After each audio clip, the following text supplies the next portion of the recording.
Bonjour à tous et bienvenue à cette nouvelle webconférence de la communauté voirie qui est organisée avec l'IREX. Donc ce matin, grâce à tous nos intervenants, vous allez découvrir le projet national Andromède qui vise justement à améliorer le diagnostic et l'entretien des réseaux routiers grâce aux outils numériques mais aussi à des approches bas carbone.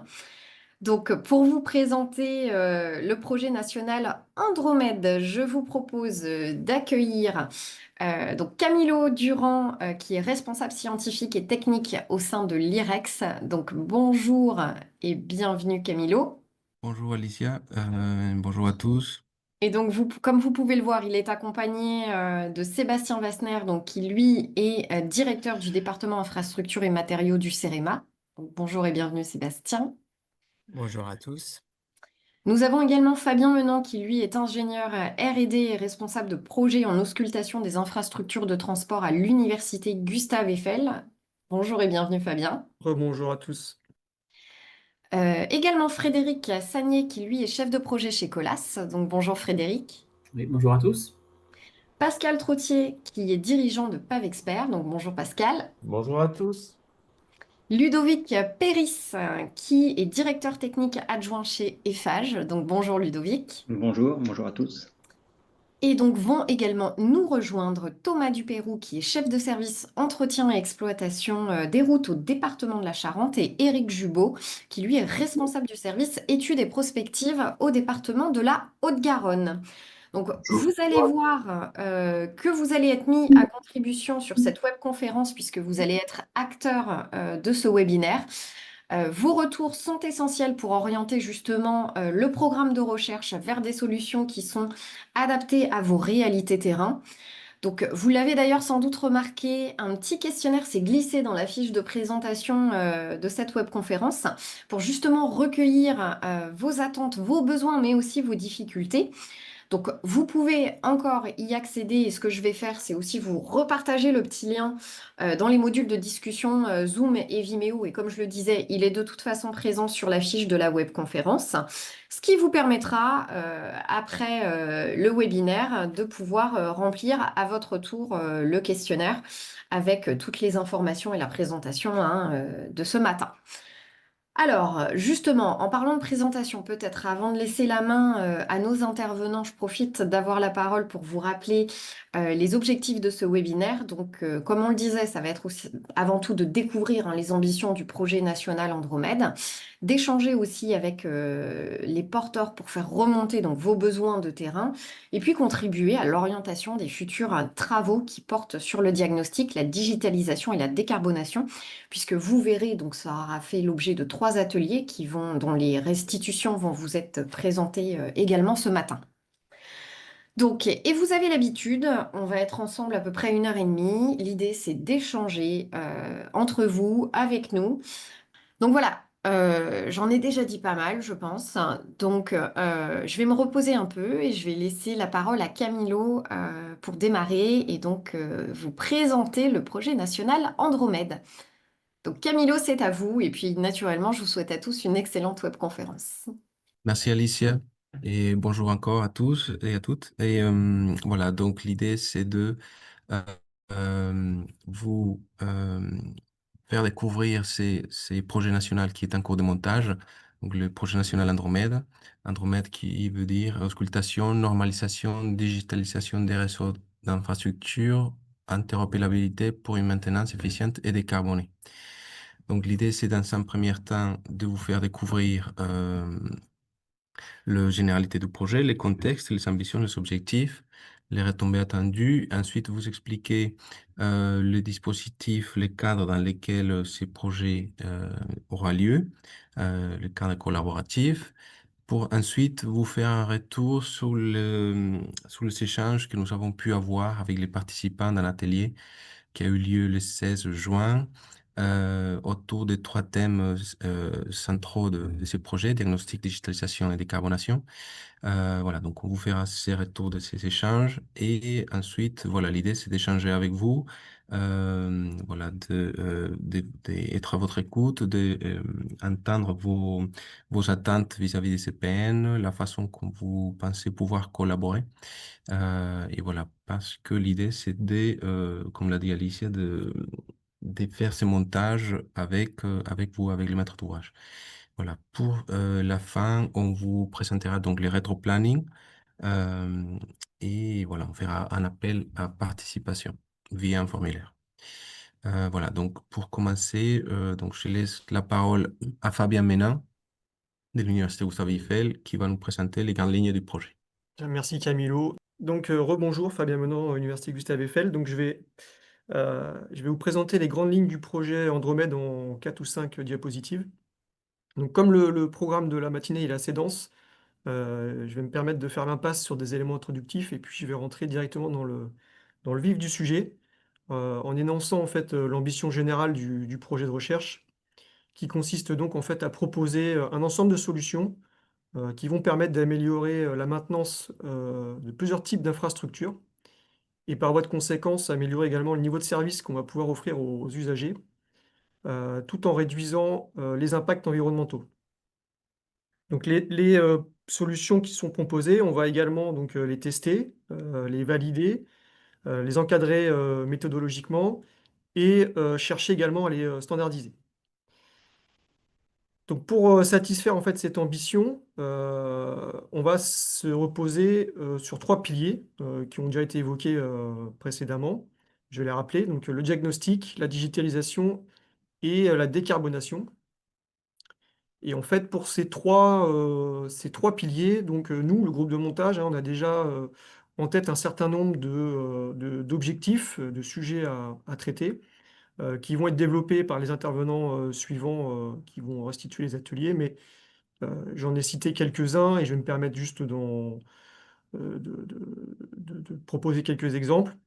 Donc, par exemple, pour le diagnostic, hein, pour le pilier diagnostic, ce qu'on vise, hein, c'est à utiliser, à s'appuyer sur une nouvelle génération d'outils d'auscultation qui vont permettre hein, d'amener une finesse supplémentaire dans les résultats et donc par voie de conséquence également d'amener en fait une meilleure fiabilité dans les diagnostics et permettre hein, de passer sur des modes de monitoring avec des relevés plus fréquents.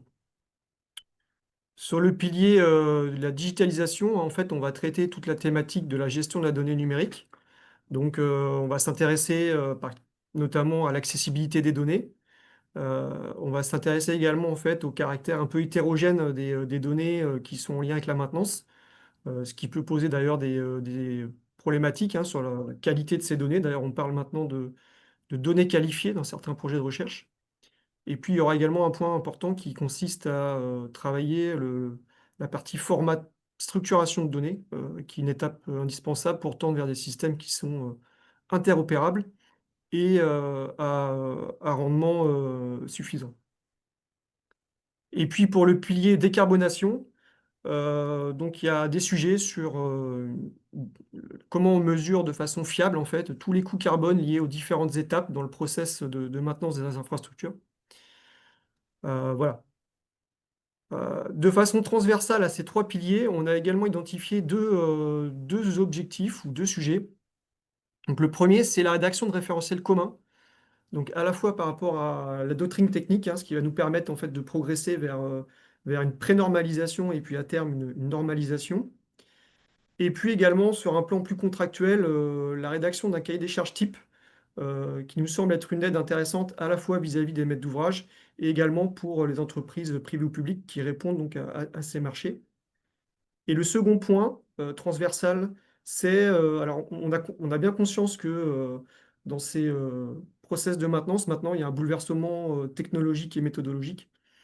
Donc il y a un accompagnement à faire auprès des acteurs de la profession, donc en faisant une acculturation donc, technologique, mais également en identifiant précisément les besoins en formation. Donc maintenant, le périmètre d'application du projet, donc il a été défini en fait en concertation avec le comité d'orientation de l'IREX. Et en fait, donc on a dessiné ensemble ce périmètre. Et je vais commencer par dire ce qui n'est pas dans le scope du projet, à savoir les ouvrages d'art. Bon, il y a plusieurs raisons à ça, hein, et notamment il y a le fait que déjà le spectre d'objets étudiés est déjà suffisamment large, Et d'autre part, il y a quand même une spécificité liée aux ouvrages d'art qui fait qu'on les on les a pas pris en charge dans ce projet. Néanmoins, il reste plusieurs classes d'infrastructures sur lesquelles on va travailler, qu'on a découpées bon, plusieurs, là, ici, dans cette présentation, en 4 classes. Donc, on va s'intéresser à tout ce qui va être, on va dire, routes et voies principales, hein, ce qui inclut les autoroutes, les routes nationales, les routes départementales structurantes et les principales artères urbaines. On va travailler également sur les routes en milieu rural, hein, donc plutôt réseau secondaire de race campagne. On va s'intéresser donc aux voies urbaines, donc plutôt axées donc cœur d'agglomération, centre-ville.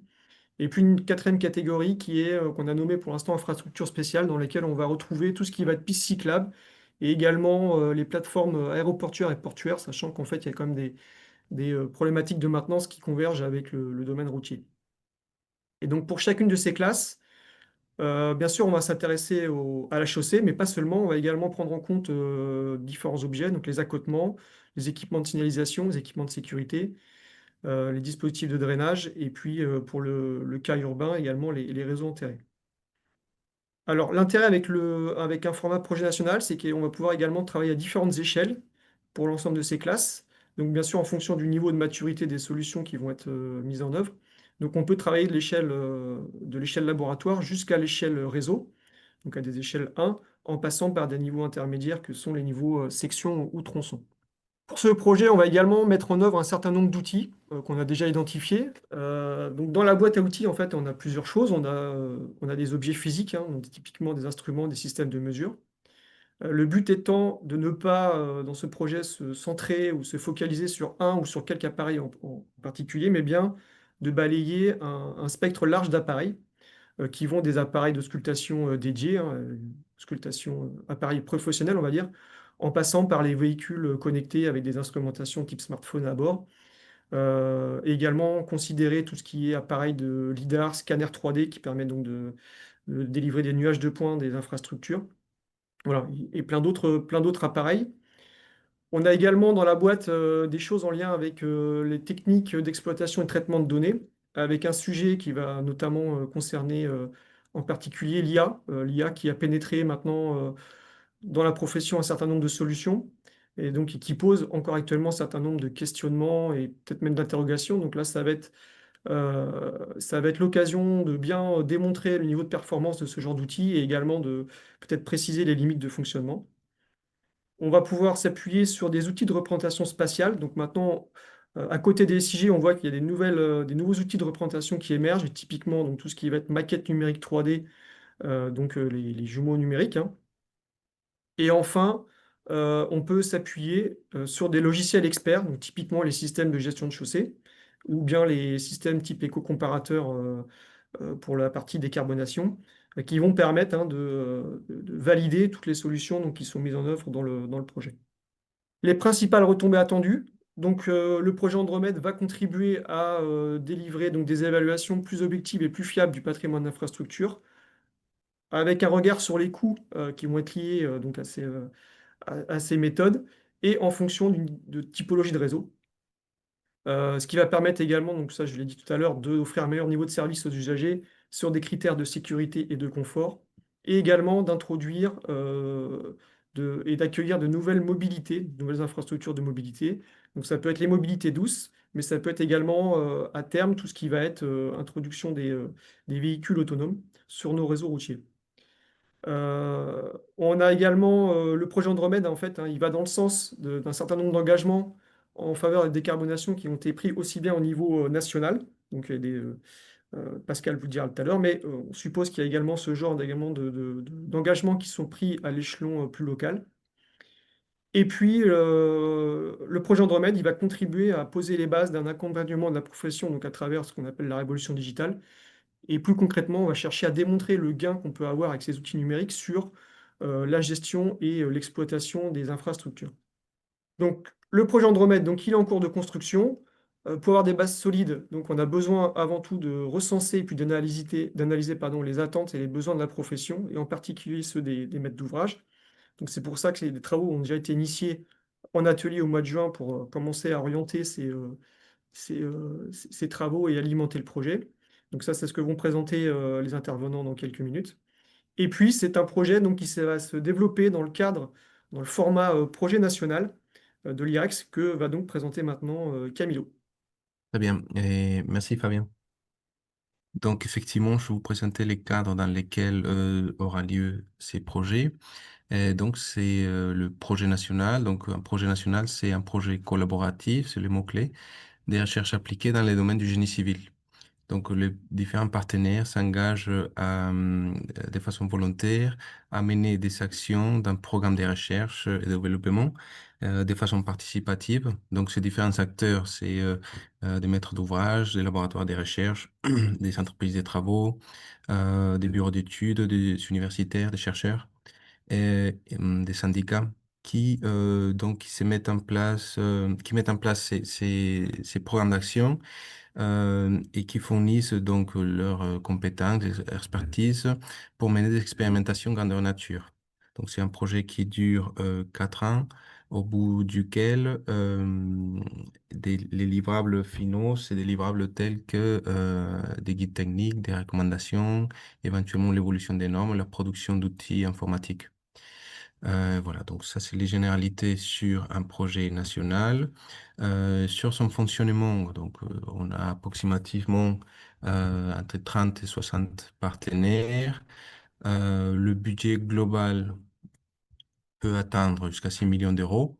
Les ressources du projet sont en grande partie apportées par le partenaire, donc environ 70%, euh, qui contribuent donc avec des apports en nature, avec des cotisations annuelles aussi. Et il y a des subventions reçues de la part, ça peut être de la part de l'État, donc du CGDD, d'autres fondations, la Fondation Ferrec et d'autres types de guichets de financement comme l'ANR et d'autres guichets européens ou régionaux. Euh, voilà, et donc ces fonds communs, ça permettra de financer les actions à hauteur de 30% pour les partenaires qui participent au projet. Voilà, donc il faut savoir aussi que un projet national, c'est un label qui a été créé par le ministère de l'Équipement euh, à l'époque et par la FNTP. Et donc, cette procédure pour obtenir le label projet national consiste à 3 étapes. Euh, c'est une première étape dans laquelle on présente une étude d'opportunité avec un contexte, avec une esquisse de l'état de l'art et une proposition d'axe de recherche, une esquisse également. Et donc ensuite, voilà, il y a l'étude de faisabilité, c'est la deuxième étape. C'est là où on se trouve avec le projet Andromède. Et donc l'idée, c'est de travailler sur un état de l'art plus complet, de spécifier les verrous scientifiques et techniques à lever sur la base de cet état de l'art, et, de définir un programme de recherche et d'expérimentation. Donc sur cette base-là, et en tenant compte des possibles contributions des partenaires et d'estimer un budget. Ensuite, une troisième étape, voilà, qu'il s'agit, en fait, c'est l'étude de montage. Il s'agit de faire une étude de faisabilité un petit peu plus complète, plus détaillée, plus précise. Donc, voilà, avec un programme de recherche en particulier qui est beaucoup plus explicite avec son budget. Voilà, une fois ces 3 étapes sont accomplies, bon, à chaque fois, ces étapes sont présentées devant ces comités CODORAC, c'est le comité d'orientation de la recherche appliquée en génie civil.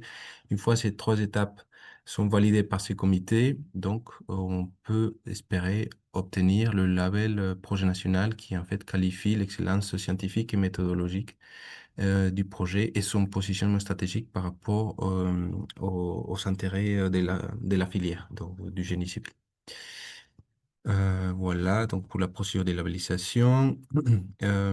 Et alors, vous dire que donc l'IREX, l'association que je représente, qui existe environ il y a 35 ans, donc son rôle principal, c'est d'accompagner le montage de ces projets jusqu'à la labellisation. Et une fois labellisé, donc l'IREX, c'est l'association qui assure la gestion administrative et financière et la communication de ces projets nationaux. Il y a alors plusieurs projets avec lesquels peut-être vous êtes familiarisé dans les domaines routiers, en particulier murs sur les multi-recyclages des enrobés tièdes, éventuellement aussi des VDC sur la durée de vie des chaussées, plus récemment, et aussi le projet issu sur les innovations et solutions pour lutter contre la surchauffe urbaine, qui tient en compte donc des matériaux des chaussées, et le PNIT qui travaille sur les infrastructures décarbonées sans enrobées à l'émulsion. Voilà. Donc, ça, c'est pour vous donner une vue sur quelques projets sur lesquels, projets nationaux sur lesquels on a travaillé. Et ensuite, juste vous présenter et vous dire que le projet, donc rappelez que le projet il est en cours de montage. Actuellement, il y a un comité de montage donc, pour lesquels certains sont présents aujourd'hui pour ces interventions du webinaire. Et donc, l'idée, c'est d'élargir ces groupes sur la base de vos contributions pour, voilà, dès maintenant, commencer à constituer le partenariat qui fera donc le consortium de ces projets. Et voilà. Donc, maintenant, je donne la parole aux intervenants pour les retours sur les ateliers, l'atelier collaboratif du 16 juin. Et donc, d'abord, rappeler que le 16 juin, il a eu lieu donc ces ateliers à Paris en présentiel. Peut-être certains d'entre vous ont voulu participer à cet événement, mais à cause du fait que c'était en présentiel et un peu loin de vous peut-être, vous n'avez pas pu assister. Mais donc l'idée, c'est aujourd'hui de vous faire un retour sur ces 3 thèmes qui ont été traités. Et voilà, donc l'idée, c'est de restituer ces 3 ateliers. Donc, je donne la parole d'abord au sujet diagnostic, donc à Sébastien et à Ludovic, pour vous présenter ces retours. Ok, merci Camilo. Donc voilà, avec Sébastien, donc nous allons effectivement faire Ludo. Oui, c'est ça. c'est bon, hein, ouais, le C'est retour bon, oui. sur la thématique du diagnostic, hein, donc de cette journée du 16 juin, donc avec les 2 premières slides en fait qui ont été celles qui ont servi de support sur ce premier atelier, donc avec finalement une question assez simple, une problématique assez simple. On voit qu'il y a des outils de diagnostic qui sont variés et même de plus en plus variés. Il y a des méthodes de diagnostic qui existent. Et donc, la question, on va dire, à poser un petit peu en entrée de cette thématique, c'est voilà, pourquoi les diagnostics ne sont-ils pas plus généralisés? Parce que, bon, je pense qu'aujourd'hui, dans la communauté qui nous rejoint sur ce webinaire, vous n'êtes pas forcément les moins concernés par les diagnostics, mais on voit qu'il y a encore beaucoup de zones de notre réseau français qui ne fait pas l'objet de diagnostic. Donc, voilà, la question, c'est pourquoi? Et donc, je passe la parole à Sébastien. Oui, donc pour amorcer, merci Ludovic, pour amorcer les échanges qu'on a eus dans l'atelier et finalement les échanges qu'on souhaite poursuivre avec vous aujourd'hui. On avait essayé, je dirais avec Ludovic, d'identifier quelques pistes de réponse. Et donc, on vous soumet aussi en réaction. Est-ce que c'est une notion de prix qui fait que ces diagnostics ne sont pas généralisés? Est-ce que c'est une utilité non démontrée? Et donc, qu'il faut qu'on travaille sur les usages. Des problèmes de complexité, de difficulté à mettre en œuvre, de lisibilité. C'était une des pistes qu'on avait évoquées. Et finalement, les résultats qui sont produits sont-ils utiles aujourd'hui et utilisables en l'état? Voilà, donc c'est quatre pistes qu'on avait jetées sur le papier finalement pour amorcer les échanges. Et donc Ludovic reprend la main pour vous dire un peu à l'issue de l'atelier ce qu'on a pu partager comme constat et comme piste d'action. Et d'ailleurs, il faut dire qu'effectivement, la journée, enfin l'après-midi a été très riche. C'est-à-dire qu'il y a eu beaucoup d'échanges en fait. C'était un format effectivement avec des post-it, donc beaucoup d'échanges, beaucoup de remarques, beaucoup de suggestions également. Donc, on a essayé de séparer avec Sébastien un peu les constats, un peu en 2 thèmes, voilà, enfin, voilà, 2 familles plutôt. Donc, les constats un peu techniques, entre guillemets, on va dire. Ça a été mentionné par Fabien au début, c'est-à-dire qu'il y a vraiment une évolution des matériels et des techniques qui est très rapide en ce moment, enfin, depuis les dernières années. Là, bon, on cite l'IA, le LIDAR, mais effectivement, il y a aussi les drones, il y a les capteurs, il y a toutes les données des véhicules embarqués, enfin, des véhicules automatisés. Donc, voilà, il y a énormément de choses qui évoluent. Et donc ça implique qu'on a aujourd'hui des méthodes et des résultats qui ne sont pas harmonisés. Alors, on a parlé effectivement d'instabilité. Et ça, c'est un peu critique parce qu'effectivement, on imagine bien que pour un gestionnaire de réseau, se servir des données d'une campagne précédente est quand même essentiel si on veut capitaliser. Donc voilà, donc ça, c'est effectivement un des constats qui a été relevé à de nombreuses reprises. Deuxième constat un peu technique, ce sont des données imprécises, avec suivant en fait les moyens utilisés, puisqu'effectivement, le panel étant très large, on a quelquefois des données qui peuvent être imprécises par rapport à l'objectif, ou alors qui ne prennent pas en compte l'ensemble de l'environnement de la chaussée. On a vu qu'effectivement, Andromède s'intéressait pas seulement à la chaussée, on va dire, à la voie, hein, au ruban, mais également à tout ce qui peut être autour de la chaussée. Donc ça, voilà, ce sont un petit peu aujourd'hui des limites, on va dire, à l'auscultation. Et ça pose le problème finalement de l'adéquation entre la méthode utilisée et la typologie du réseau et le niveau d'usage que l'on souhaite sur ce réseau. On a vu aussi, là on parlait de pistes cyclables, d'aéroports, de réseaux sur des métropoles, bien sûr tout ce qui est réseau départemental, national, autoroutier. On voit bien que les attentes ne sont pas forcément les mêmes sur ces réseaux. Et donc finalement la conséquence un peu de ces deux limites, c'est que les résultats en fait, des diagnostics aujourd'hui ne sont pas toujours directement utilisables pour définir une stratégie d'entretien. Et donc, en réponse à ces constats, donc, beaucoup de pistes d'action qui ont été proposées. On les a résumées ici sur la slide en 3 grandes catégories, la qualité, la commande et la valorisation. Donc la première, au niveau de la qualité, donc, une des pistes d'action qui est proposée, c'est d'aller vers une normalisation et une qualification des matériels et des opérateurs. Alors on dit bien aller vers, parce que la temporalité du projet sera-t-elle compatible pour aller jusqu'à une normalisation? En tout cas, il y a un certain nombre de points à lever avant ça. Mais en tout cas, c'est s'engager dans cette démarche d'avoir des méthodes normalisées et une qualification des matériels et des opérateurs par rapport à la qualité du résultat et de pouvoir demain sans doute avoir de la labellisation qui peut être une première étape, et donc des dispositifs qui commencent à être initiés, notamment en lien avec l'université Gustave Eiffel et le CEREMA sur une labellisation des matériels, et également en lien avec le Laboroute qui est porté par l'IDRIM.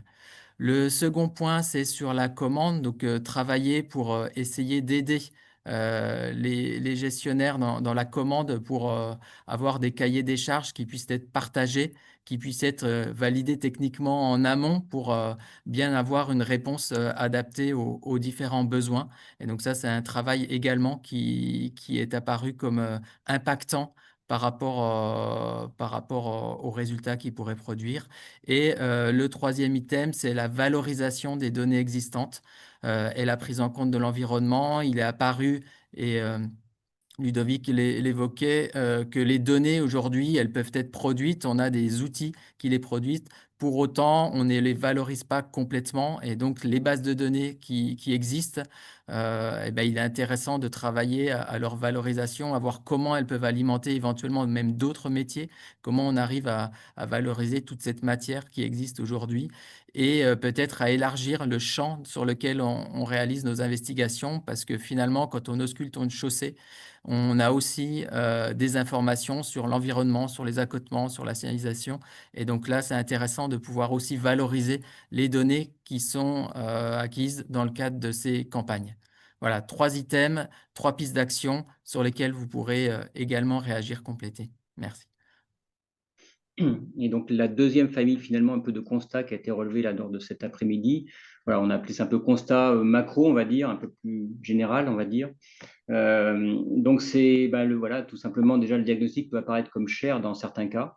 Alors, ça va forcément dépendre de la taille du réseau et du budget consacré à l'entretien, enfin, quand on le ramène au budget d'entretien, on va dire, des chaussées. Mais voilà, c'est un constat également. L'intégration des diagnostics dans une politique d'entretien est quelquefois minimaliste, voilà, avec simplement la priorisation des sections à entretenir, alors qu'on peut bien sûr, et ça vous le savez certainement, aller beaucoup plus loin en intégrant bien sûr les techniques, en se projetant dans la durée et en ayant des logiques d'itinéraire, voire également en intégrant des aspects financiers. Voilà, donc on a l'impression qu'on peut aller bien au-delà, en fait, que, j'allais dire, le diagnostic et l'état des lieux, voilà, un peu basique et une priorisation simple. Du coup, la finalité du diagnostic n'est pas forcément bien partagée entre les services techniques et les élus. Les services techniques, effectivement, allant plus voir finalement tous les aspects techniques du diagnostic, résonnant sur les endommagements. Les élus, forcément, par nature, se concentrant un peu plus sur les aspects budgétaires.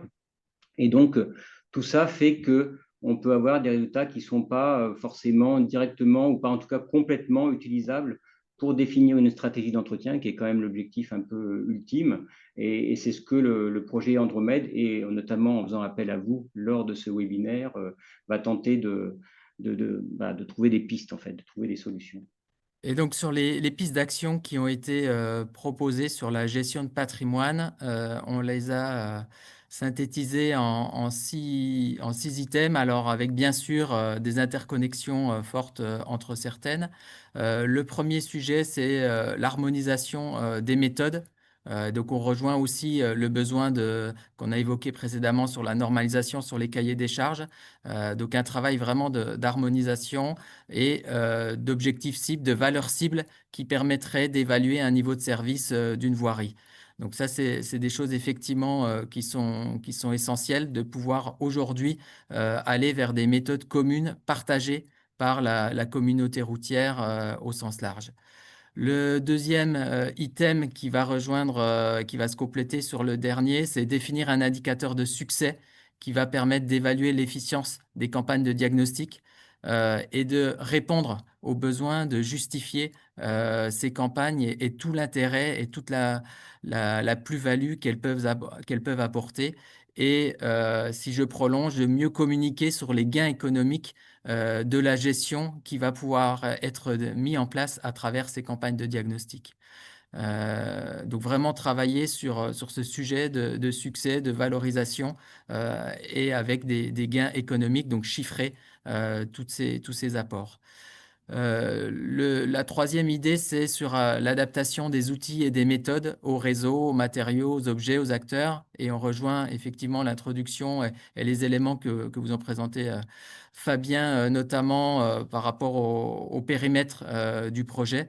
Et donc, il est important de pouvoir, par rapport aux outils qui sont présents aujourd'hui sur le marché, de bien avoir une réponse adaptée aux enjeux du réseau qui sera ausculté. Et donc, un travail de finalement quels outils pour quel réseau, pour quelle finalité. Et c'est des choses sur lesquelles il faut qu'on avance. C'était une des pistes qui était remontée. Améliorer la connaissance des lois de vieillissement. Là aussi, pour pouvoir proposer des outils de simulation, de pouvoir se projeter dans les prochaines années et d'essayer d'évaluer l'impact des politiques actuelles sur le futur pour éventuellement adapter dès à présent nos pratiques au regard des résultats qu'on aura dans 5-10 ans. Parce que l'entretien des chaussées, on est sur des temporalités qui peuvent être importantes. Et donc, les interventions qu'on fait aujourd'hui auront des impacts demain. Et donc, c'est intéressant de pouvoir, à travers la simulation, voir l'impact de nos actions. Et enfin, la formation des acteurs, techniciens, élus pour mieux maîtriser l'usage des données. Et on rejoint l'idée de valorisation de ces données et donc de mieux accompagner toute la matière qui est aujourd'hui disponible dans cette phase de gestion. Et le dernier, sur la communication des gains économiques, je voulais évoquer en lien avec l'indicateur de succès. Et du coup, je pense qu'il y a un petit temps d'échange. Donc effectivement, c'est un petit peu ce que je vous disais dans les différents modules de discussion. Donc l'idée, c'est de réagir aussi sur chacun des 3 ateliers. Donc Philippe Paganon, votre micro peut être activé. Donc normalement, vous avez une petite icône qui est apparue. Vous cliquez dessus et votre micro va s'enclencher tout seul. Oui, juste, alors Philippe Paganon, moi je suis à la métropole du Grand Nancy. C'est déjà une structure assez importante, même si on est une petite métropole. Hein, donc on fait des diagnostics, mais comme vous l'évoquiez, on s'arrête à la priorisation aujourd'hui. C'est vrai que nous, on aimerait bien aller au-delà, mais en même temps, alors ça fait partie des limites peut-être de l'exercice, c'est qu'aujourd'hui, les arbitrages budgétaires ne sont pas du tout faits en fonction du besoin d'entretien à un moment donné, mais plutôt des volontés d'aménager et autres et l'entretien et la résultante en fonction de ce qui reste, en fait, quelque part. Je caricature un peu, mais il y a quand même une grande part de ça. Donc, ce qui fait qu'effectivement, avoir un outil, finalement, de toute façon, pour qu'on ne s'en serve pas, c'est effectivement une limite. Mais nous, on pense quand même aller vers ce type d'outil qui permettrait de se projeter pour essayer de continuer à améliorer notre communication avec nos élus, qui fonctionne bien sur le diagnostic, par exemple, c'est bien partagé avec les élus, c'est bien ancré. Juste, j'avais une réaction un peu sur les niveaux de service, notamment. C'est une notion qu'on n'utilise pas encore vraiment. En tout cas, elle n'a pas été déclinée officiellement, discutée avec nos élus. Et c'est une notion, effectivement, que des fois, on a du mal à rendre tangible, en fait. Faire le lien entre ce que vivent nos élus par rapport à l'état de la chaussée, ce qu'ils visualisent, en fait, et puis les chiffres, les notations qui sont dans le diagnostic, en fait.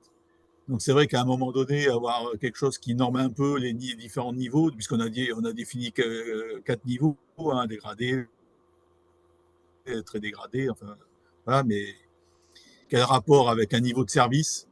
C'est là où c'est un peu compliqué, effectivement. Donc, ça peut être intéressant d'avoir une normalisation un peu générale. Alors après, par rapport à ce qui a été évoqué, à la fois par rapport au diagnostic et au niveau de service de normalisation, je pense qu'il y a tout intérêt à ce qu'on puisse avoir un socle commun, effectivement, à un moment donné, parce que quand on veut comparer entre collectivités, enfin, tout un tas de choses, ça peut être le socle commun intéressant. Et après, il ne faut pas que ça devienne une obligation à un moment donné, parce que dans le dialogue avec les élus, des fois, on va caler les choses un peu différemment que par rapport au socle commun, parce que localement, ils veulent privilégier tel ou tel aspect par rapport à autre chose. Donc moi, dans l'idée, à un moment donné, c'est vrai qu'on ne le fait pas aujourd'hui, mais c'est qu'on aurait presque 2 résultats de diagnostic, en fait. Un résultat socle commun pour pouvoir partager, Observatoire national des routes et autres, par exemple, sur des choses une base commune, et pouvoir avoir quelque chose qu'on adapte peut-être localement. Alors, ça sera peut-être pas le cas, peut-être qu'on tombera que le socle commun conviendra très bien localement, mais il y a peut-être cet aspect-là à avoir en tête. J'allais dire de toute façon avec la donnée, enfin de toute façon vous avez bien compris qu'effectivement le but c'est quand même d'arriver un peu vers une sorte d'harmonisation des méthodes, parler effectivement aussi de socle commun. Après l'intérêt des données, c'est que, enfin des données numériques, c'est qu'on en fait ce qu'on veut après. Donc oui, tout à fait, c'est les pour ça. traitements adaptés localement, il n'y a absolument rien qui l'empêchera. Enfin, ça c'est clair, c'est pas le. Alors après, les difficultés qu'on a dans les diagnostics, pour l'instant, on n'a pas parce qu'on a un seul, enfin si, on a un peu, mais pas trop parce que pour l'instant, on a notre premier marché. C'est des marchés sur 4 ans, donc on fait chaque année une campagne, pas complète, mais on fait chaque année une campagne. Il y a la question de la reproductibilité d'une année sur l'autre, même sans changer de prestataire, puisque là, du coup, on a un accord cadre, donc on ne change pas de prestataire, mais ça peut changer de personne. Et même sur la même année, ça peut être des personnes différentes qui font, et donc il y a toujours des questions d'appréciation qui sont faites. Et après, bien évidemment, quand on change de prestataire, le risque s'amplifie, et on se questionne, est-ce que l'IA peut permettre d'améliorer cet aspect-là, effectivement, par rapport à une reproductivité d'une année sur l'autre, on est effectivement quelque chose de plus homogène. Tu veux peut-être dire un mot là-dessus sur la qualification, Sébastien? Que ce soit opérateur, IA ou autre. Oui, bah, on demande, juste on demande à notre prestataire d'appliquer une méthode, donc il applique toujours la même méthode en principe, mais malgré tout, il y a des hommes derrière quand même. Oui, tout à fait. Enfin, ce que vous évoquez permet d'alimenter l'action qu'on a identifiée sur le besoin de qualification, labellisation des matériels et des hommes. Donc, effectivement, les technologies qu'il y a derrière évoluent et peuvent varier d'un opérateur à un autre ou d'une société à l'autre. Et donc, il est important qu'on puisse avoir un référentiel commun partagé pour avoir un niveau de qualité des outils qui vous sont proposés. Donc, je pense que l'IA, de façon globale, générale, est un apport. Par contre, il est intéressant, il est nécessaire, je dirais même, qu'on puisse cadrer et évaluer ces différents produits au regard d'un référentiel commun. Et donc, c'est vers quoi on veut essayer de travailler maintenant assez rapidement pour pouvoir, vous, en tant que maître d'ouvrage, savoir un petit peu vers quel niveau de qualité vous pouvez, enfin, quel niveau de qualité vous pouvez attendre de tel ou tel produit, quoi, de tel ou tel résultat. Oui, puis nous, c'est surtout que sur la durée, il faut que les résultats soient comparables, en fait, hein, parce que Tout à fait. Une moi, ce qui certaine m'intéresse, c'est la continuité. trajectoire à un moment donné. Et donc, la trajectoire, il ne faut pas qu'elle soit tributaire de la mesure, en fait. Tout à fait. Merci pour l'échange qui traduit bien ce besoin et cette action qui avait été identifiée lors de l'atelier. Merci Philippe. Et pour information, j'ai Thomas qui a également levé la main. Donc Thomas, je vous ai donné l'autorisation pour activer votre micro. Merci beaucoup. Donc moi j'avais une petite question, c'est que donc, dans cet atelier on discute là des nouveaux outils d'auscultation, hein, des outils innovants. Nous de notre côté, donc chez Genomatics, on propose une technologie de type LCMS, voilà, mais avec un coût extrêmement réduit, des performances améliorées, une facilité d'utilisation, ce qui pourrait permettre de répondre à certains besoins exprimés ici, notamment démocratiser la prise de mesure, augmenter la fréquence de mesure sur tout type de route. Or, moi, je fais toujours face à un problème où notre outil n'a pas été officiellement validé. Euh, et je voulais savoir quelle était la procédure, comment est-ce que ça pouvait se dérouler, est-ce que ça peut être validé dans le cadre du projet Andromède. Voilà. Aujourd'hui, je trouve dommage parce qu'on a un outil qui peut apporter beaucoup et répondre à beaucoup de besoins exprimés ici. Or, on fait toujours face à un problème de validation ou d'homologation et auquel je trouve personne ne sait répondre aujourd'hui. Voilà, je ne sais pas si on a une réponse à ça. Ouais. La réponse, elle est liée à ce qu'on a évoqué juste dans l'échange précédent et dans une des actions des pistes d'action qu'on souhaite mener, hein. La réponse, elle est sur la labellisation, qualification des moyens de mesure et de la chaîne globale de mesure. Donc, l'un des enjeux du projet, c'est d'avancer sur ce dispositif, à voir un petit peu à quelle échéance on peut le mettre en place à travers les différents acteurs. Donc, il y a sur le volet, je dirais, adhérence, un premier travail qui est mené entre l'UGE et le CEREMA pour avoir ce dispositif en place. L'objectif, c'est bien de l'étendre à l'ensemble des matériels, à voir dans quelle mesure on arrive à le mettre en place et dans quel calendrier.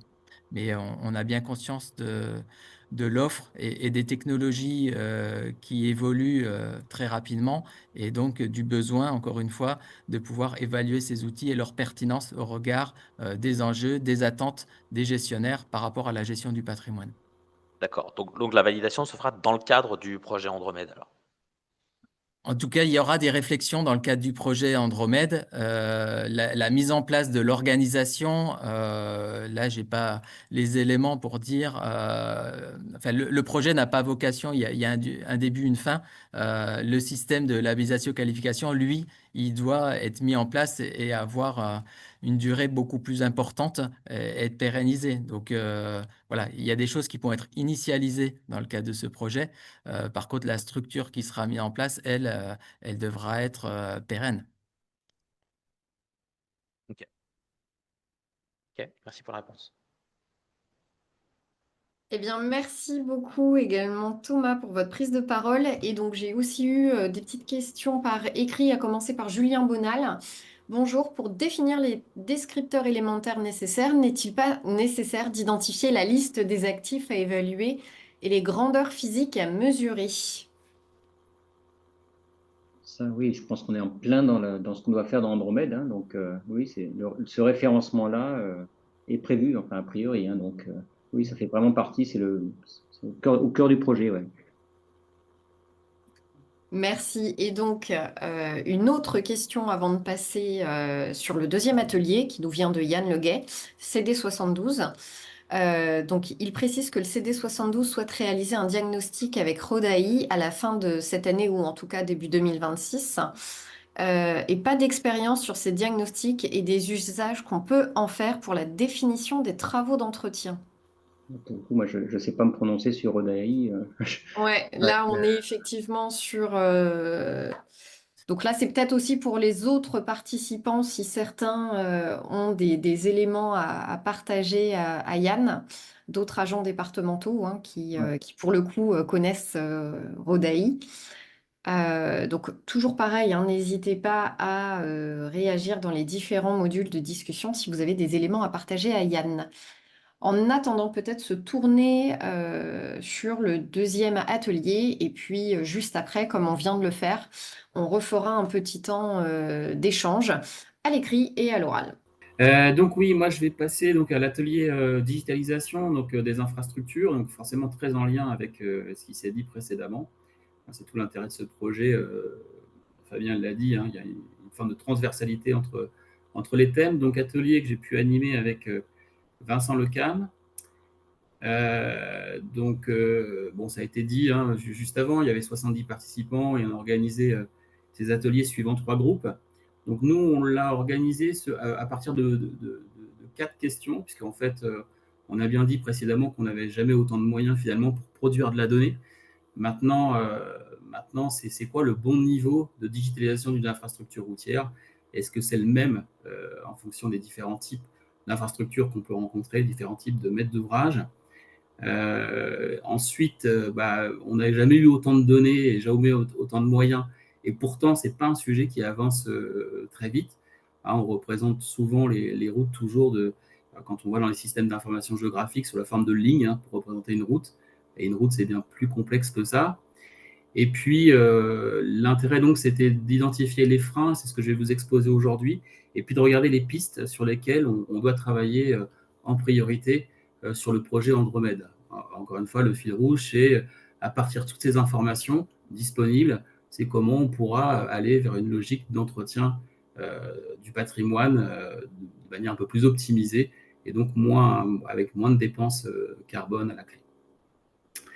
Donc, sur le partage de l'intérêt de la digitalisation des infrastructures, finalement, il y avait une forme de consensus. Hein, le fait de disposer d'informations qui sont très bien représentées, enfin, qui représentent la réalité de l'infrastructure, c'est des informations qui sont très utiles pour gérer les risques, pour gérer les coûts.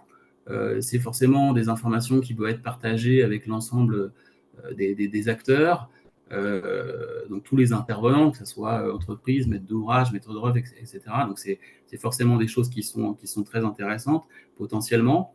C'est aussi le fait d'avoir la traçabilité et l'historique de toutes les actions qui ont été menées, ce qui permet aussi de regarder comment on peut les améliorer dans le temps.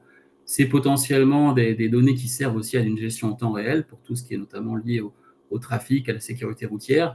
Et puis c'est l'opportunité avec toutes ces informations de travailler sur des modèles de prédiction. Quelque part, voilà, on va utiliser toutes les données passées pour pouvoir optimiser, prédire et donc faire les bons choix et limiter potentiellement les coûts. Et on sait que c'est important dans ces années très contraintes sur le plan des budgets. Alors, dans les freins qui nous ont été relevés dans ces ateliers, il y a beaucoup de freins autour du fait que finalement, il n'y a pas de normalisation, il n'y a pas de standard autour des structures des données qui permettent de décrire une infrastructure routière. Alors, il n'y a pas de standard en termes de niveau d'information, il n'y a pas de standard non plus en termes de livraison de données ou d'échange potentiel des données. Il y a une difficulté, parce qu'on n'a jamais finalement pu produire autant de données, mais il y a aussi une difficulté à gérer son volume, à gérer sa qualité, et voire même à pouvoir interagir avec les gens qui sont directement sur site, sur le terrain. Et puis, il y a aussi parfois, et là, ça rejoint un petit peu ce qui a été dit tout à l'heure sur l'utilisation de l'information, c'est-à-dire que il y a des données qui sont potentiellement utilisées, par exemple, pour décrire des niveaux de service, mais à un moment donné, qu'est-ce qu'on met, par exemple, derrière une mesure d'adhérence, jusqu'où on peut aller dans son utilisation. Donc voilà, ce sont des choses qui sont ressorties dans les freins en termes d'utilisation des données. D'autres freins qui sont liés, alors on a parlé tout à l'heure des outils d'auscultation, mais finalement des outils pour gérer de la donnée, il y en a quand même un très grand nombre. On parle forcément de systèmes d'information géographique, d'outils du BIM qui permettent d'avoir des numériques hyper précis d'une infrastructure routière. Bon, ces outils, ça reste pour l'instant beaucoup des outils de spécialistes, donc on n'a pas forcément toujours utilisé toute la plus-value ou tout le potentiel. Donc il y a beaucoup d'attentes autour de la simplification des outils, des choses qui sont faciles à prendre en main, de l'ergonomie. Donc là, il semble qu'il y ait beaucoup de choses encore à faire autour de ce sujet. Et puis là aussi, un besoin aussi forcément d'interaction avec les utilisateurs. C'est vrai que parfois on a des experts, par exemple des systèmes d'information géographique, qui ne sont pas forcément les experts du métier, et on a les experts du métier qui ne sont pas forcément les experts des systèmes d'information géographique. Enfin, voilà, il y a une nécessité de créer davantage d'interactions. En tout cas, c'est une limite pour l'instant dans l'utilisation des outils. Et dans les autres freins qu'on a relevés, alors il y a des freins autour de la sécurité de l'information et en même temps de la propriété. Alors tout ça, c'est un petit peu, parfois, voilà, ça va dans un sens et dans l'autre. C'est-à-dire que on a besoin de protéger forcément le niveau d'information, ça c'est une nécessité. Puis en même temps, à l'ère de l'open data, finalement, on a besoin aussi de pouvoir présenter de la donnée ou de la donnée disponible, faire en sorte qu'elle soit disponible. Donc là aussi, voilà, il y a des choses sûrement à caler. Qu'est-ce qui doit rester la propriété exclusive, par exemple, d'un maître d'ouvrage? Qu'est-ce qui peut être intéressant de publier et de mettre à disposition? Quelque chose qu'on voit tout à l'heure, c'est très illustré sur la question sur Odaï tout à l'heure, c'est que finalement, il y a plein d'initiatives en local. Tous les maîtres d'ouvrage prennent des initiatives sur ces sujets. Mais par contre, finalement, notre découpage territorial et l'ensemble des acteurs font que finalement, on ne sait peut-être pas forcément promouvoir les bons usages et à l'attention des autres mêmes types de gestionnaires. Et puis, il y a un vrai sujet aussi, forcément, Fabien en a parlé, de formation, d'acculturation. Donc tout ça, tous ces sujets, tous les freins que je vous ai présentés font que finalement, on avance très lentement sur le sujet de la numérisation des infrastructures. Alors, comment le projet Andromède pourrait essayer de faire avancer les choses? Ce qu'on propose forcément, c'est de pouvoir proposer une forme de standard sur la description de l'infrastructure, en termes de description à partir des données. Donc, proposer des modèles de données structurées, travailler sur la manière dont les maîtres d'ouvrage pourraient faciliter leurs commandes et donc aussi faciliter la livraison des données. Peut-être travailler sur un réceptacle commun qui permettrait finalement de partager l'ensemble des informations disponibles. Et puis, alors j'ai entendu tout à l'heure que ça pouvait être un frein, mais parfois ça peut être un atout, c'est qu'il y ait une notion peut-être d'obligation, donc de réglementation qui oblige à avoir un minimum d'informations qui décrivent l'infrastructure. Donc ça, c'est le premier sujet. Le deuxième, c'est tout ce qui va faciliter finalement l'utilisation des données et donc la convergence, l'interopérabilité et la convergence. Comment bien maintenir la donnée dans le temps, comment bien assurer le lien avec les acteurs de terrain et comment finalement pouvoir utiliser les données dans différents systèmes, que ça soit interopérable. Là aussi, il y a eu des travaux de fait, notamment sur le MIND, qui est un projet collaboratif pour décrire justement ce que pourrait être la donnée routière. Donc là, on était plutôt dans le monde du BIM. Mais voilà, essayer d'avancer pour avoir des standards et des socles communs pour les différents types de maîtres d'ouvrage pour lesquels on souhaite travailler dans le projet. L'autre sujet, et ça a été dit tout à l'heure, et c'est souvent le cas malheureusement, c'est qu'en fait, on considère que avoir de la donnée, c'est un coût et c'est une dépense. Voilà, c'est une dépense. On ne regarde pas finalement ce qu'elle permettrait d'avoir en termes de gains économiques. Là, pour le coup, quand on parle un peu financement et business model, ça fait très entreprise, mais finalement, on est tous responsables des données et aussi forcément des données publiques. Donc, comment on peut finalement démontrer que avoir une bonne description de son infrastructure et finalement une bonne qualité d'information, ça permettrait quelque part de faire des gains qui sont, et en tout cas c'est ce qu'on souhaite démontrer, qui sont bien plus importants que le coût initial d'investissement dans le fait de disposer de l'information. Et le dernier point qui est plutôt en lien avec la formation et l'acculturation, c'est clair qu'il y a beaucoup de technologies émergentes, alors avec plus ou moins matures. Là, tout à l'heure, justement, le cas, c'était l'intelligence artificielle. Je pense qu'il y a quelque chose à faire, enfin, nous pensons qu'il y a quelque chose à faire sur la formation autour de l'intelligence artificielle et la data science, qui est finalement des choses qui sont très, très liées, et essayer sûrement de vulgariser des choses qui paraissent parfois très complexes, donc au travers d'un langage commun et donc de formation pour pouvoir justement échanger plus facilement sur ces sujets. Donc, si je résume, on vous a donné 4 orientations possibles dans les travaux dans le cadre de la digitalisation des infrastructures routières. Il y a à la fois l'importance de structurer l'information, les notions d'interopérabilité et de convergence, un volet économique qui est essentiel si on veut motiver nos élus à investir un peu d'argent pour s'y retrouver finalement au final, et puis la formation. Donc, ce qui pourrait être intéressant, et bien sûr, c'est de réagir un peu comme à l'atelier juste avant. Et puis, ce qui peut être intéressant via le chat, c'est de regarder un petit peu comment vous classeriez ces sujets en termes de priorité. Il suffit soit simplement de dire 1, 2, 3, 4 ou 1, 3, 4, 2. Enfin, voilà, je vous laisse à vos claviers, ce qui nous permettra de regarder là où on doit mettre le poids de la réflexion. Voilà. Alicia, je vous laisse la main. Oui, merci. Donc effectivement, on vous laisse y contribuer, c'est un petit peu ce que je disais en introduction. L'idée, c'est de vous faire participer. Donc je vois aussi qu'Éric Jubot a remis en fait les 4 items, donc parfait.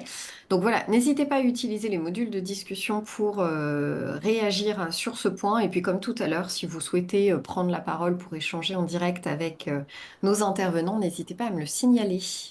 Alors, on a Catel Trégo qui précise que pour elle, c'est 2, 1, 4, 3. 2, 1, 4, 3.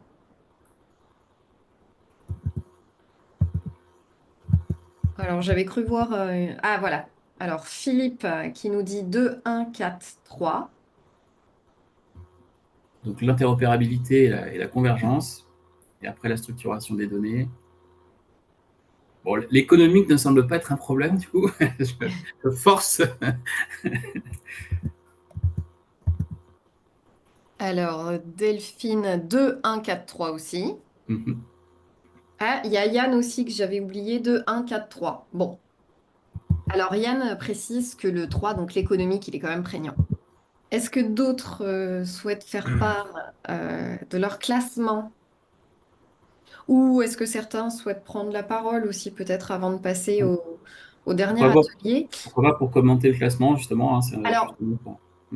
peut-être juste avant de commenter le classement, je vous donne aussi ceux de Vimeo. On est plutôt du côté d'Olivier Dupuis sur du 4, 1, 2, 3 et de Patrick Lacroix, 1, 2, 4, 3.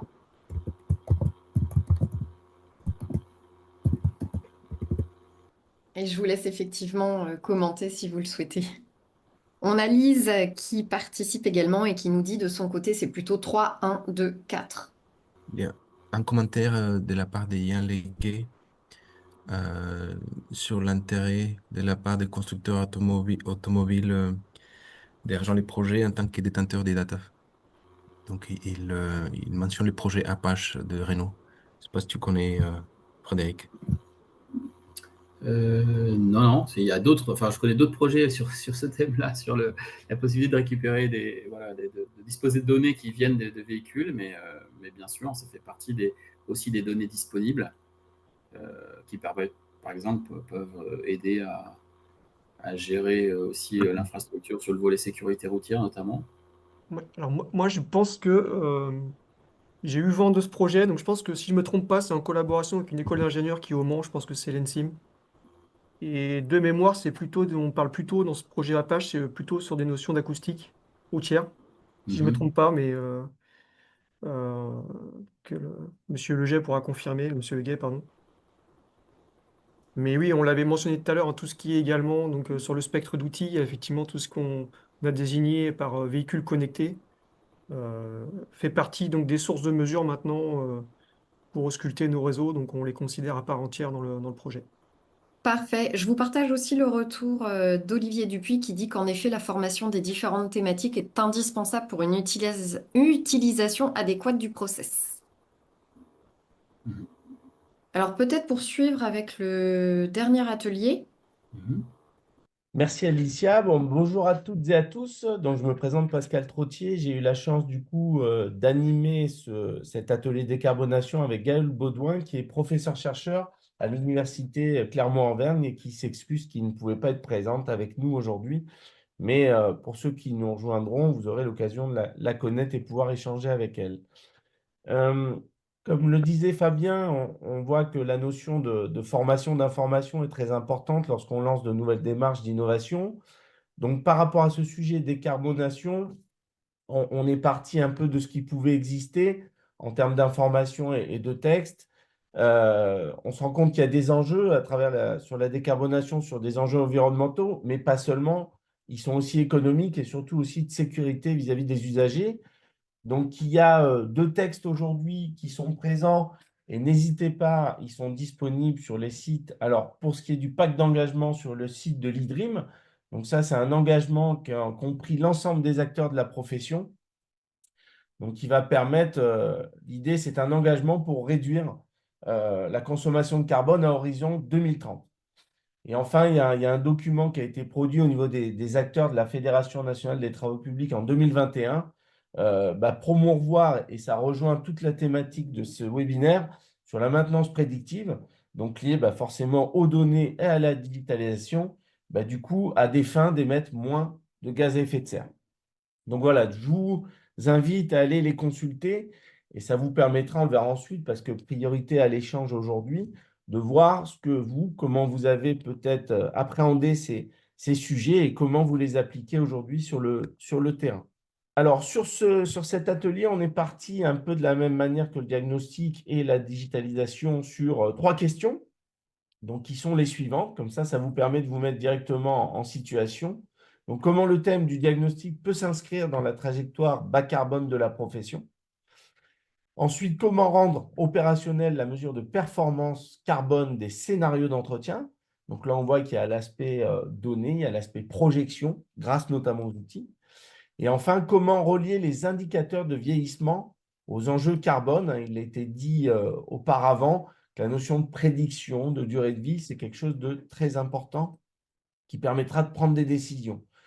Alors, sur l'aspect fonctionnement, on a essayé de rendre le plus collaboratif possible. Donc, on a travaillé avec, vous l'avez vu, comme Camilo vous l'a dit, sur 3 sessions. Alors, on a travaillé sur des paperboards avec des post-it et l'idée était de faire évoluer un peu les réflexions en fonction des groupes. Donc là, voilà, je vous mets une image, c'était la session numéro 1 et il y a eu du coup 3 sessions. Et je vais vous présenter, je vais assez vite parce que priorité aux échanges avec le temps qu'il nous reste. Donc, on est arrivé sur un peu les mêmes thématiques précédentes sur certains constats. Alors, au niveau, pour ramener aux questions sur la mesure de la performance, on se rend compte qu'un indicateur unique de performance n'est pas pertinent. Et on se rend compte, on le verra ensuite dans les propositions, que c'est un croisant. Et c'était un peu le cas si je prends l'exemple de la métropole de Nancy, parce qu'on se rend compte que l'état de la route n'est pas aujourd'hui la seule point de décision pour choisir quelle va être la solution pour le projet. Ensuite, le constat, c'est que les scénarios d'entretien sont un bon outil pour derrière déclencher des leviers et du coup abaisser l'empreinte. Pour cela, il va falloir se projeter et il va falloir se projeter à long terme. Lorsqu'on traite de l'aspect décarbonation, on va avoir des aspects très court terme, mais pour mesurer la performance, c'est le temps qui va nous permettre de le faire. Et c'est là ce qui me permet de vous dire également, sur ce projet, en fait, vous l'avez compris, on veut apporter toute la dimension nécessaire à la donnée et aux outils. On ne veut pas contraindre la donnée sur un aspect diagnostic. Il faut que ce diagnostic et ces données vivent. Et comme le disait Frédéric, pour que ce soit plus qu'un coût, mais que ça devienne un investissement et qui permette d'améliorer des performances de tout type dans toute la démarche pour vous en tant que gestionnaire. On se rend compte aussi en tant que constat qu'il y a une donnée qui est manquante ou des fois pas pertinente pour évaluer cette performance.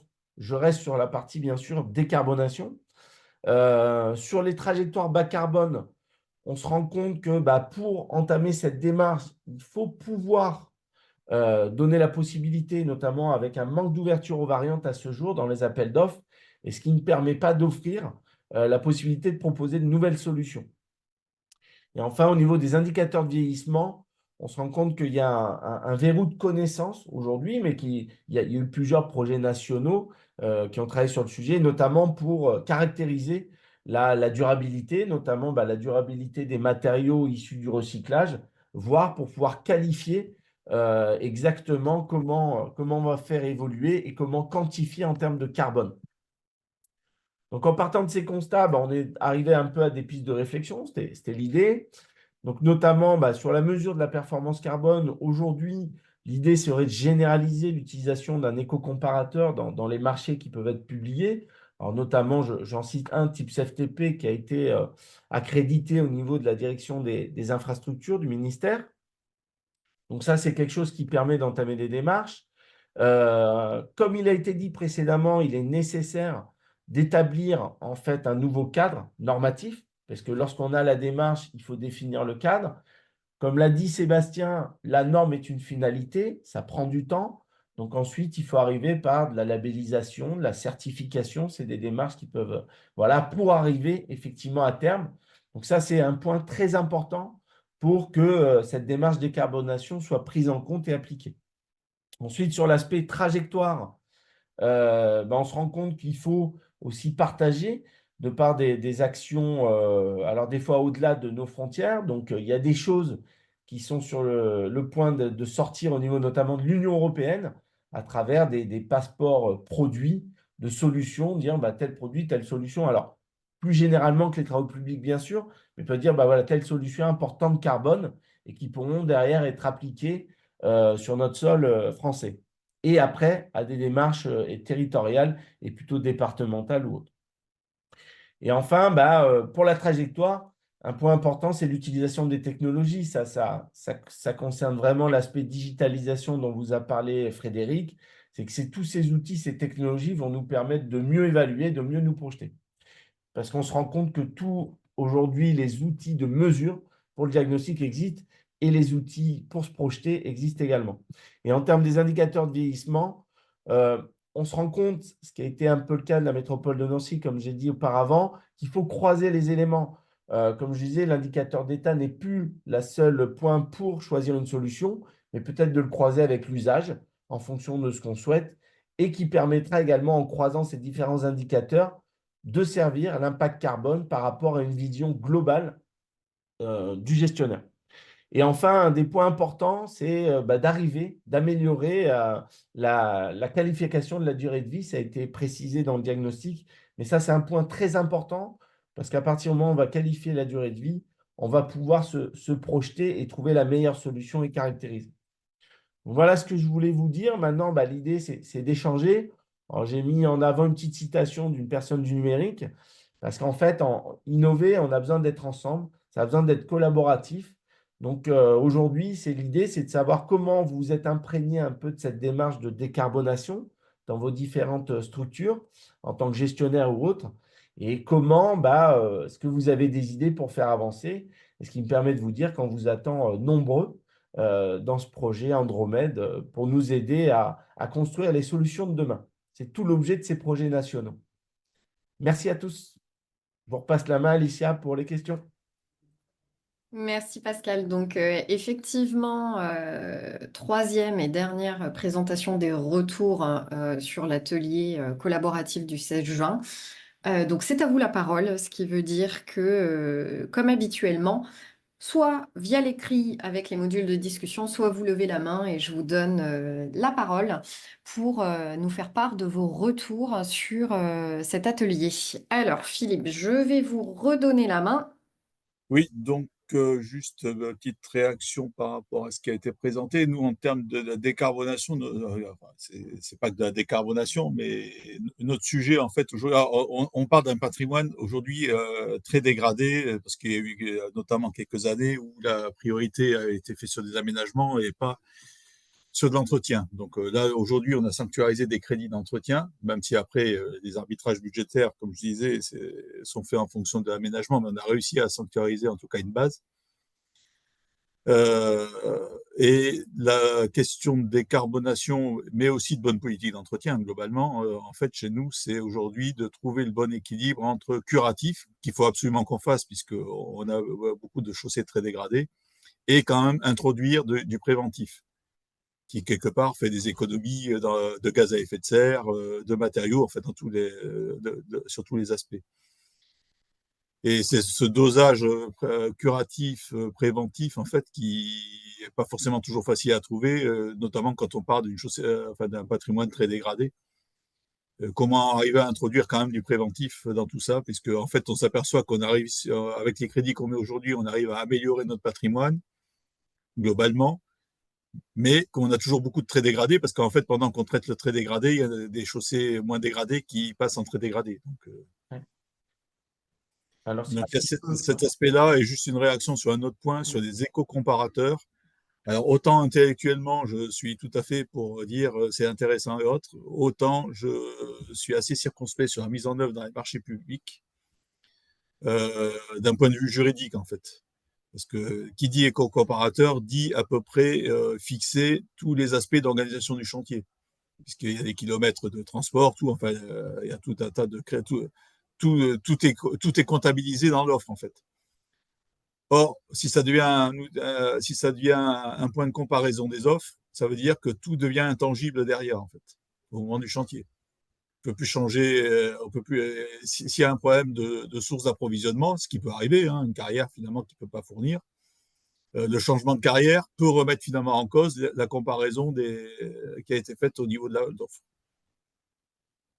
Donc, à mon sens, il y a quelque part un risque juridique quand même derrière par rapport à ça.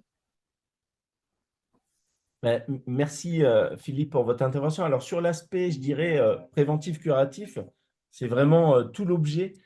Juste une petite Oui. précision sur le curatif préventif. Alors je sors peut-être un peu du sujet, mais en fait, on a aussi un aspect sur le préventif de trouver des techniques qui soient acceptables en urbain. Ouais. Oui, c'est effectivement en fonction des indicateurs qui peuvent être également le bruit. Il y a d'autres choses qui Oui, sont mais c'est à ça, prendre en compte sur l'aspect urbain. les petits cailloux, n'est-ce pas, qui volent et le bruit, effectivement. Exactement. Alors sur cette démarche, c'est là où toute la donnée va prendre son importance sur le diagnostic notamment. Je vous parle d'une expérience qu'on a pu mettre en avant. C'est la valorisation des diagnostics qui pouvaient être faits par la commune. Et en fait, à chaque appel d'offres sur la section concernée, le dossier diagnostic était partagé dans le cadre de l'appel d'offres et une proposition de variante était faite. Et derrière, pouvait mettre en avant, dire, bon, voilà l'état global de la chaussée. Alors, ça permettait de caractériser si la problématique était plutôt structurelle ou superficielle, et d'ensuite pouvoir privilégier soit un entretien curatif ou préventif en fonction des solutions des entreprises. Et après, à défi du maître d'ouvrage de pouvoir le caractériser, de dire, nous, par rapport à ce qu'on souhaite, on dit que cette variante peut être intéressante parce qu'elle nous permet de gagner selon ça, tels indicateurs. Donc ça, c'est des démarches qui peuvent être faites et ça donne tout l'intérêt du diagnostic derrière et qui peut vous aider à vous projeter. Parce qu'aujourd'hui, les techniques existent d'entretien. Mais effectivement, il faut la bonne technique au bon endroit. Oui, mais après, aujourd'hui, on commence notre prévention. La métropole de Nancy, c'est quasiment tout aggloméré, hein. On a très peu de races campagne, en fait, donc on a quasiment que des problématiques urbaines, en fait. Et l'acceptabilité des techniques d'enduit et même de CF, hein, parce que je ne parle pas encore d'enduit bicouche, parce que là, de toute façon, en urbain, c'est niette. Mais même des CCF qui sont quand même plus acceptables, c'est quand même compliqué aujourd'hui. Alors, on commence, il faut que ça rentre dans les mœurs, il faut aussi, enfin voilà, il y a tout il y a tout un travail de pédagogie et autres. Voilà, mais si on arrivait à imaginer des techniques d'entretien préventif qui soit moins, enfin, qui entraîne moins de désagréments, en fait, ça serait intéressant. Alors, il y a effectivement des choses qui existent. Et après, pour vous répondre rapidement, pour passer la main à la personne suivante, parce qu'il, Oui, oui, bien sûr. c'est sur l'éco-comparateur, je pense, vous l'avez dit, c'est un point juridique. Par contre, et comme on l'a dit, sur les indicateurs dans votre choix de technique, ça ne doit pas être la seule décision. Je veux dire, l'aspect Mais éco-comparateur non, peut faire partie de votre chaîne de ben, décision, c'est un mais critère, ça ne mais doit pas être la seule, ouais, je pense. non, c'est pas la seule, mais dès que c'en est un, ça pose la question juridique quand même, parce que si ça change, si le changement de carrière résulte, enfin, implique un changement d'ordre, entre guillemets, entre le classement des entreprises, ça peut, des fois les écarts sont faibles, hein, donc même si c'est un des critères, la modification de ce critère peut changer l'ordre des entreprises, en fait. Oui, oui, c'est à vous de. Je sais qu'il y a des gestionnaires ici présents qui l'ont déjà intégré, cette démarche carbone. Je pense notamment à Aéroport de Paris, et ça fait partie intégrante. Alors, ils peuvent peut-être réagir quant à l'aspect juridique, comment ils ont pu le régler.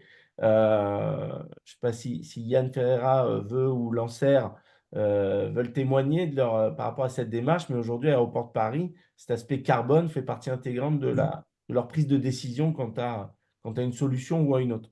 Alors, voilà, c'est ce que j'allais dire. Donc, effectivement, des mains se sont levées. Alors, Yann, je vous donne la parole. Vous devriez pouvoir activer votre micro dorénavant. Est-ce que ça marche? Oui, Oui, bonjour. Effectivement, Aéroport de Paris utilise les co-comparateurs SEV pour juger, évaluer les offres et comparer les offres. Alors, je ne suis pas directement concerné, c'est les collègues qui s'occupent des maîtrises d'œuvre, de travaux qui l'utilisent. Donc, d'un point de vue juridique, et je ne suis pas juriste non plus, donc je ne vais pas pouvoir répondre à la question sur le sujet juridique. Oui, Bon, mais alors, il n'y a pas forcément des. oui, oui, oui, c'est bon, oui, c'est bon, oui, rien de On particulier. voit les entreprises dans Oui, tous mais les il faut qu'il voie cas, également. Monsieur Pagano, les peut-être bilans sont couper également votre micro. suivis tout au long du chantier. Merci Donc, Yann. c'est complété comme information. Mais je pense, alors je sais pas, ça peut être, mais effectivement, c'est un point important. Et je sais pas, Ganon, et ce sera des éléments à regarder parce que cet aspect juridique est important. Donc je pense que dans nos réflexions, ça fait partie des cadres normatifs de certification qui seront importants. On le note. eh bien, merci beaucoup pour ces différentes interventions. Je ne sais pas si certains souhaitent également prendre la parole ou réagir par écrit. Il est 12h03, donc ce qui veut dire qu'on va pas tarder à clôturer le webinaire. Peut-être pour laisser le temps à nos participants de formuler éventuellement une dernière question. Camilo, je vous redonne la main pour un petit mot de conclusion. Oui, merci. Merci Alicia. Donc, on avait prévu d'avoir deux petites interventions du côté du département de la Charente et de la Haute-Garonne. Je ne sais pas si Thomas du Pérou est là. Oui, bonjour. Oui, Ah, oui, bonjour. Voilà, donc, OK. Une intervention rapide, hein, comme vous m'avez demandé d'intervenir avant-hier. Simplement, voilà, donc moi je suis gestionnaire d'un réseau routier de 5200 km de routes départementales qui a été hiérarchisé. On a quatre catégories. On a un réseau secondaire qui est quand même très développé. On a 3600 km de réseau de troisième et quatrième catégorie, donc hiérarchisé en fonction de trafic, enjeux économiques. On a une logique de programmation qui est relativement bien éprouvée, adaptée au niveau de service routier. Et donc, en ce qui concerne le volet auscultation du projet national, moi, fin 2023, j'ai lancé un marché pour acquérir un dispositif permettant de réaliser un diagnostic routier avec analyse par intelligence artificielle. Ça faisait la suite à deux expérimentations que j'ai lancées en 2022, une avec une méthode LCMS sur 100 km, avec un coût assez élevé qui ne permettait pas de réaliser ce diagnostic sur l'intégralité du réseau, et une autre solution avec outil embarqué pour un coût plus acceptable. Donc voilà, fin 2023, on a eu ce dispositif, donc c'est le dispositif Rodcare hein, de chez Diacway. J'ai vu que M. Mancel était dans les participants. Voilà, qui nous a permis de faire un point zéro de l'état du réseau en 2024 et ce qui va nous permettre ensuite, à partir de l'année prochaine, 2026, de repasser sur un tiers du réseau tous les ans et pour un coût totalement acceptable. Il faut savoir que jusqu'à présent, il n'y avait pas de diagnostic qui était réalisé en Charente, le diagnostic routier d'auscultation. Ça s'appuyait sur les compétences techniques et l'expérience des techniciens qui sont répartis sur les secteurs. Donc, il y avait un risque, effectivement, d'avoir des visions différentes. Et moi, en tant que service central, je n'avais pas la vision globale de l'état du réseau. Donc, c'est pour ça que ça me paraissait indispensable qu'on se lance dans cette démarche. Et moi, effectivement, ce que j'attends sur ce projet national, c'est travailler un peu sur ça a été dit, hein, tout ça, mais d'harmoniser un peu les différents indicateurs pour pouvoir noter les différentes états de dégradation des routes. Quand j'ai lancé le marché, donc en fin 2023, je me suis aussi un peu heurté sur la multitude et la diversité des solutions techniques qui sont proposées hein, à l'heure actuelle, démarchées par beaucoup de sociétés dans le domaine des auscultations, mais également dans le domaine de l'analyse comportementale et l'analyse prédictive des accidents sur le réseau. Donc, il y a beaucoup de solutions à l'heure actuelle. Donc, effectivement, travailler sur des cahiers des charges, des référentiels, ça me paraît absolument indispensable. Et puis aussi, dans tous ces nouvelles méthodes de travail, il y a la question aussi de l'acceptabilité des agents dans les équipes. Moi, quand j'ai lancé ça, je me suis heurté, mais après, j'ai fait œuvre de pédagogie, j'ai expliqué. On a des agents qui se demandent si, du coup, l'intelligence artificielle ne va pas les remplacer. Donc, c'est important aussi de faire comprendre que c'est un outil de décision supplémentaire. Ça n'est pas non plus l'alpha et l'oméga de la programmation, mais c'est un outil de décision supplémentaire qui est puissant, qui est fort, puisque voilà, la cartographie à laquelle on arrive après le diagnostic de l'état zéro du réseau, voilà, ça parle aux élus, c'est visuel, et ça peut permettre aussi dans des périodes budgétaires compliquées, d'être là aussi un outil supplémentaire pour nous permettre de justifier nos budgets auprès d'un exécutif. Donc voilà pour ce volet un peu auscultation. Sur le volet digitalisation, effectivement, j'ai pas grand-chose à dire, si ce n'est effectivement la compatibilité des différents logiciels entre eux me paraît une source de recherche importante. Et puis sur la partie décarbonation, alors en Charente, on n'a pas signé de pacte d'engagement. Il y a un bilan carbone qui est réalisé par la collectivité. Je suis assez circonspect sur les données qui sont analysées et le résultat qu'on en tire. Il n'empêche que on a multiplié les techniques à froid sur le réseau, puisqu'on a les 2/3 du réseau. On est sur des chaussées semi-rigides, donc on est totalement adapté. En 2022 ou 2023, je ne sais plus, on a réalisé 2 multi-recyclages, c'est-à-dire qu'on a retraité en place des chaussées qui avaient été retraitées en place déjà en 2009, et on intègre jusqu'à 50% d'agrégats d'enrobés dans nos enrobés à chaud et jusqu'à 100% dans nos techniques à froid. Donc, on est dans cette logique de décarbonation sans forcément avoir formalisé tout ça par un pacte d'engagement ou ce genre de choses. Je ne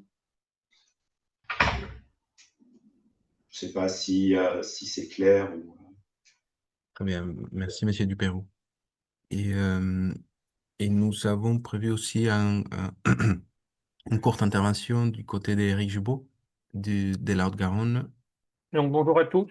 Non, maintenant, en termes d'intervention, je pense que ça va être un peu rapide parce que c'est vrai que l'essentiel a quand même été dit par les autres participants. Moi, je suis là donc pour prendre le relais d'Éric Constançou, qui fait partie déjà de l'instance de pilotage du dispositif. Donc voilà, par rapport au département là, qui vient d'intervenir, on est un peu engagé dans les mêmes dispositifs hein, en termes de diagnostic. On a déjà, nous, investi depuis plusieurs années sur des diagnostics à partir de captures vidéo avec Veysala. Et c'est vrai que nous, les gros enjeux, c'est d'arriver à fiabiliser les indicateurs et pouvoir les intégrer dans l'utilisation de nos autres outils, notamment les outils de programmation. Donc là, il y a un vrai sujet d'interfaçage et de structuration des données pour avoir vraiment quelque chose qui puisse communiquer entre les différents outils.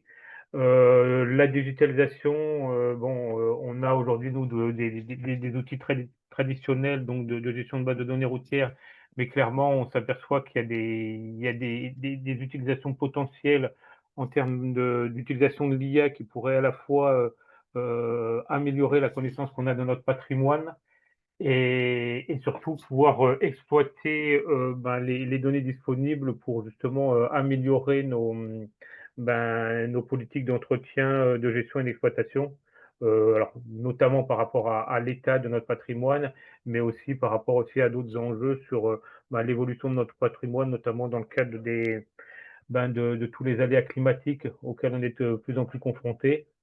Et décarboner, ben oui, aujourd'hui, le département s'est clairement engagé dans une politique de bifurcation écologique et dans tout ce qui est éléments qui vont contribuer à décarboner nos activités font vraiment partie des sujets prioritaires et à enjeu et qu'on essaie de développer au niveau de toutes les problématiques, que ce soit les techniques routières ou la mise en œuvre de chantiers, on va dire, avec qui préserve vraiment tout ce qui est ressources et préservation de l'environnement. Voilà, donc aujourd'hui, voilà, c'est des enjeux qui sont vraiment au cœur de nos politiques et c'est pour ça que toutes les réflexions qui sont en cours là, dans le cadre du projet Andromède nous intéressent et devraient nous aider justement à structurer un certain nombre d'actions en la matière. Merci beaucoup, Eric. Camilo, je vous repasse la main si vous Très bien. souhaitez rebondir Merci, Eric. et aussi peut-être pour partager des derniers éléments. À noter que j'ai plusieurs participants qui ont demandé de connaître un petit peu les conditions hein, de participation au projet Andromède. Donc sachez-le, peut-être qu'il y a possibilité soit de vous contacter directement pour échanger avec vous sur les modalités de participation. Peut-être qu'on peut aussi en dire quelques mots. En tout cas, je vous laisse déjà apporter les premiers éléments. C'est Alicia. Euh, et donc, je viens de juste ajouter un petit texte sur le chat concernant ces adhésions. Donc, l'ensemble des partenaires doivent s'acquitter d'une cotisation annuelle pendant 4 ans, qui est la durée du projet. Pour les collectivités, ce montant est fonction du budget alloué à l'infrastructure. Et donc, voilà, pour certains budgets, voilà, ça varie entre 3,5 et 21 kilos euros hors taxe. Et voilà, donc il m'est resté la dernière partie à mon message qui est donc entre 5 millions d'euros et 1000 millions. Donc, le montant de la cotisation est de 14 000 euros. Mais en tout cas, n'hésitez pas à me contacter sur l'adresse suivante pour vous donner plus de précisions sur ces cotisations. Voilà. Et donc, pour clôturer, je vais juste partager mon écran. Donc, merci encore à Thomas et Eric pour ces 2 interventions, pour ces idées. Et donc, juste pour revenir sur les rétro-planning, pour atteindre la labellisation du projet, donc on a commencé à peu près en juin 2024 avec la présentation de l'étude d'opportunité. Et voilà, nous sommes aujourd'hui 12 septembre lors de ces webinaires. L'idée, c'est de boucler cette étude de faisabilité et montage qui est en cours de rédaction, le boucler avec vous, avec vos contributions, en faisant, voilà, en prenant note de vos attentes, vos besoins, pour inclure ça dans l'état de l'art et dans les programmes de recherche, euh, avec l'objectif de présenter les projets à ce comité de l'évaluation cet automne et d'ensuite lancer le projet officiellement avec une assemblée générale au premier semestre 2026. Voilà, donc n'hésitez pas à me contacter encore sur cette adresse que je vous ai envoyée via le chat pour les aspects administratifs. Euh, et voilà, donc vous remercie à vous tous pour l'intérêt de sur sur ce webinaire. Et voilà, donc je laisse Alicia pour faire un dernier appel à participation. Peut-être repartager, Euh, Camilo, le questionnaire? oui. Oui, alors Alicia, je pense qu'Alicia l'a partagé sur le chat ou pas? Sinon, je le partage, Alors oui, effectivement. j'ai partagé lors de l'introduction le lien vers le questionnaire qui était Alors, visible voilà, sur la fiche de la formation. voilà, donc je vais le partager encore une fois, tac, sur le chat, tac. Donc ça, c'est le questionnaire, un petit peu pour connaître, identifier ces sujets sur la diagnostic, digitalisation et décarbonation. Et ensuite, voilà, c'est la partie finale pour clôturer ces webinaires avec juste un appel à participation. Donc, je laisse Alicia peut-être dire un mot. Eh bien, en tout cas, merci à tous nos intervenants du jour, puisque ça a permis de présenter le projet national Andromède. Et merci aussi à tous nos participants. C'est toujours agréable d'avoir des retours et des questions de votre part, parce que c'est ça qui permet d'enrichir aussi nos webinaires. Donc, bah, écoutez, un grand merci à tous. Comme habituellement, vous le savez, on reste disponible. Donc, si vous avez encore des questions ou besoin de contacter en direct l'IREX, eh bien, n'hésitez pas à m'envoyer un petit mail et je me ferai un plaisir de vous mettre en relation. Donc voilà, bah écoutez, midi 20, je vous propose qu'on arrête là et puis bah, je vous souhaite à tous un très bon week-end par avance et encore merci à tous nos intervenants. À bientôt!